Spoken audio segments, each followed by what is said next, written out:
Dan JPJ mahu kuasakan peraturan ini. Tetapi masalahnya ada ramai orang melihat remeh perkara ini.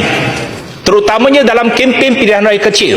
Setiap kali pilihan kecil ada oranglah politik. Saya Syekh Umar Bagari bin Ali mengangkat sumpah sebagai ahli senata ataupun ahli Dewan Negara yang baru. Rakyat ambil motosikal.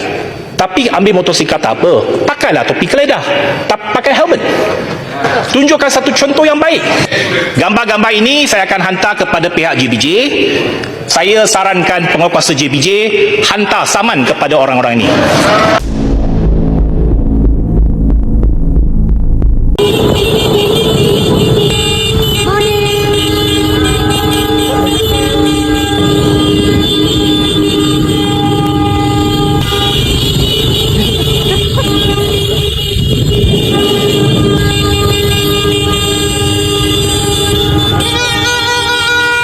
Apa yang anda dapat lihat ya daripada video tadi, saya dapat lihat dua perkara ya.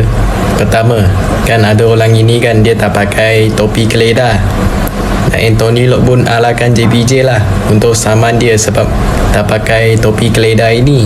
Dan lupa-lupanya yang tak pakai topi keledah itu adalah Sheikh Omar Ali ya, yang juga merupakan naib pengerusi DAP Johor. Kedua, cuba tengok video ini.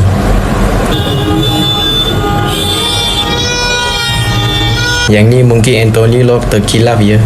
Dia tak nampak ke yang YB Selina itu dia tak pakai ya tali pinggang keledah. Dan kalau tak pakai tali pinggang keledah ini boleh dikenakan denda tau. Ya sebanyak RM300. Dan saya nak cerita sikit lah tentang Sheikh Omar Ali ini. Kan dulu masa bulan Jun dia buat fitnah kononnya SPR ini tak sedia untuk buat PRN Johor. Lepas tu SPR pula yang tampil ke depan dia nafikan berita palsu itu. Jadi saya tidak nampak lah ya di mananya integriti DAP ini.